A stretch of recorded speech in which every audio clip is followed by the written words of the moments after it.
చలి కారణంగా తాను దావోస్ వెళ్లలేదని లోకేష్ నిరూపిస్తే రాజకీయాల నుంచి తప్పుకుంటా అని వైసీపీ మాజీ మంత్రి గుడివాడ అమర్నాథ్ సవాల్ విసిరారు. బ్రాండ్ ఇమేజ్ తో కాదు, బ్యాండ్ మేళంతో చంద్రబాబు లోకేష్ సమ్మిట్ కు వెళ్లారని ఎద్దేవా చేశారు. పండుగ పేరుతో అశ్లీల నృత్యాలు చేయిస్తే బ్రాండ్ ఇమేజ్ పెరుగుతుందా అని ప్రశ్నించారు. లేదా సరిత ఆవిడ పేరు తెలియదు, సవిత గారు సరిత గారు ఆవిడ చూస్తున్నటువంటి హ్యాండ్లూమ్స్ అండ్ టెక్స్టైల్స్ కానీ ఈ 4-5 సంబంధించినటువంటి శాఖలకి నేను మంత్రిగా పనిచేసేవాడిని.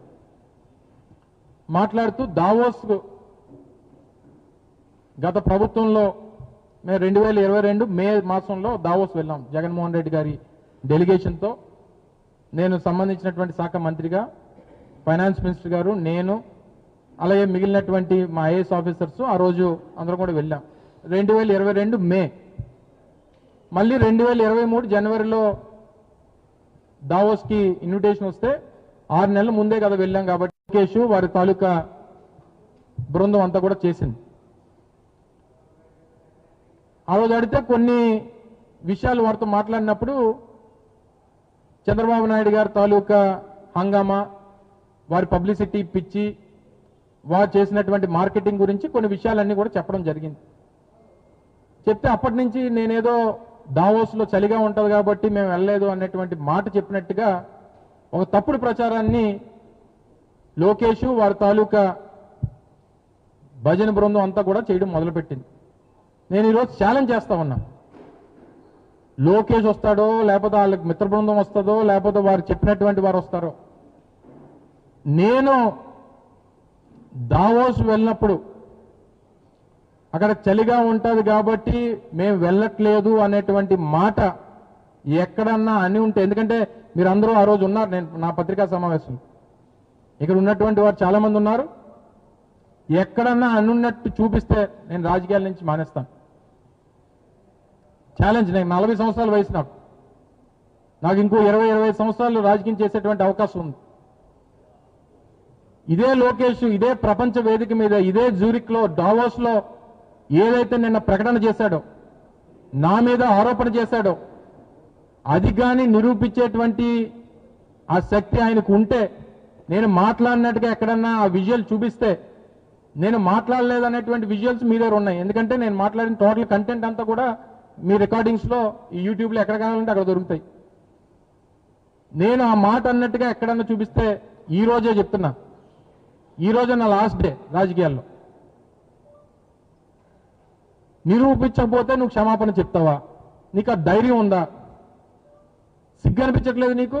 ఒక ముఖ్యమంత్రి కొడుకుగా ఉండి ఈ ఫేక్ న్యూస్ని, ఈ ఫేక్ వార్తల్ని, లేకపోతే ఈ కట్ కాపీ పేస్ట్ మెటీరియల్ని తీసుకొని వచ్చి తప్పుడు ప్రచారం చేసి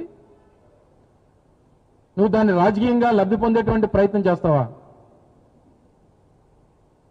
సో వీటన్నిటి కూడా త్వరలోనే సమాధానాలు దొరుకుతాయి. మీరు చేసినటువంటి పాపాలు, మీరు చేస్తున్నటువంటి అన్యాయాలు, అక్రమాలు, ప్రజలకు చేస్తున్నటువంటి అన్యాయం అంతా కూడా ఈ 2 సంవత్సరాల్లో ప్రజలు తెలుసుకున్నారు. తప్పకుండా రానటువంటి కాలంలో వీటన్నిటికీ కూడా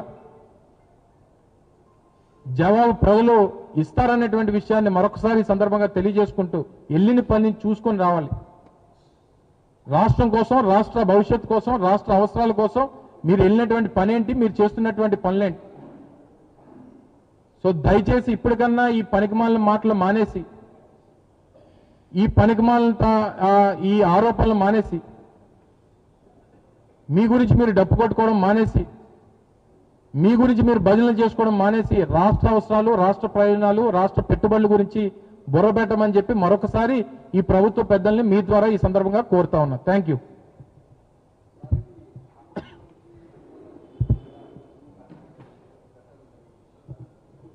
ప్రచారం జరగట్లేదు కదా, జీవో ఇచ్చారు కదా.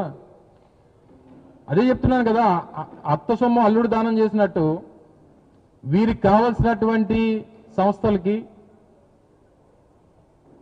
వీరు లోపాయకారిగా చేసుకున్నటువంటి ఒప్పందాలు చేసుకున్నటువంటి సంస్థలకి కారు చౌకగా లేదా ఉచితంగా, మొన్న మా సోదరుడు ఉదయ్ అని అడిగినట్టున్నాడు ఆ ప్రశ్న.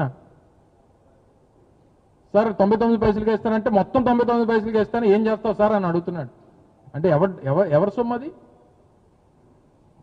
అదేమి ఈరోజు రాష్ట్ర ప్రభుత్వంలోకి చంద్రబాబు నాయుడు గారు రాష్ట్ర ప్రభుత్వంలో ముఖ్యమంత్రిగా ఉంటే చంద్రబాబు నాయుడు గారికి ఈ రాష్ట్రంలో ఆస్తులన్నీ రాసిచ్చేసినట్టు కాదు, లేదా చంద్రబాబు నాయుడు గారి కొడుక్కి ఆ ఆస్తులన్నీ రాసిచ్చినట్టు కాదు. ఆయన ఎవరికి కావాలంటే వారికి దానం చేసుకోవడానికి. అది రాష్ట్ర ప్రజల తాలూకు సొత్తు. ఈ రాష్ట్రం ఈ పబ్లిక్ ప్రాపర్టీ, అది దానికి కస్టోడియన్ గా ఉండాల్సినటువంటి అవసరం ఉంది. ఆ రోజు మేము వచ్చినప్పుడు దాన్ని నిబంధనలకు విరుద్ధంగా ఉందని చెప్పి రద్దు చేస్తే కోర్టు ఏమని ఆదేశించింది, నిబంధనలు ఏ రకంగా ఉంటే ఆ రకంగా దాన్ని అలొకేషన్ చేయండి అని చెప్పించింది. దాన్ని పాటించకుండా మన సొంత సంస్థ కాబట్టి మనం ఇచ్చేస్తామనంటే ఇచ్చేస్తే వాళ్ళు ఇచ్చేస్తారు, మేము వచ్చినప్పుడు మేము ఏం చేయాలి మేము చేస్తాం. అది మేము గతంలో మేము చెప్పాం కదా, ఏదన్నా అది నిబంధనలకు విరుద్ధంగా జరిగింది. ఇప్పుడున్నటువంటి ప్రభుత్వం వారికి కావాల్సినటువంటి సంస్థలకి, వారికి కావాల్సినటువంటి యాజమాన్యాలకి, వారికి ఏ రకంగా కావాలో వారి సొంత ఆస్తుల హెరిటేజ్ ఆస్తులు ఇచ్చి మనం హెరిటేజ్ సంస్థలు ఉన్నాయి కదా, ప్రాపర్టీస్ మా బైవరంలో ఉన్నాయి, కసింకోట దగ్గర ఉన్నాయి, 10 ఎకరాలు 30 ఎకరాలు ఉంది, అక్కడ ఇచ్చిమనండి. ఒక 5 ఎకరాలు 10 ఎకరాలు 100 కోట్ల రూపాయలు విలువైనటువంటి భూములు వాల్యూ ఉన్న దగ్గర మీకు నచ్చినట్టుగా ఇచ్చేస్తానని అంటే సమయం వచ్చినప్పుడు నిర్ణయాలు జరుగుతూ ఉంటాయి.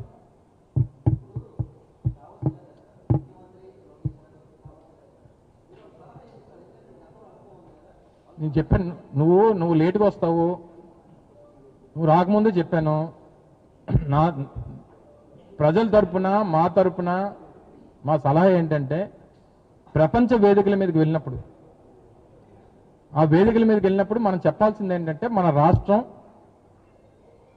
రాష్ట్రంలో ఉన్నటువంటి అవకాశాలు, మన రాష్ట్రంలో ఉన్నటువంటి వనరులు, మన రాష్ట్రంలో ఉన్నటువంటి పాలసీసు, వీటన్నిటినీ కూడా ఆ ప్రపంచ వేదికల మీద మనం ఆ వేదిక మీద మాట్లాడినప్పుడు వాటిని అన్నిటిని కూడా చెప్పి,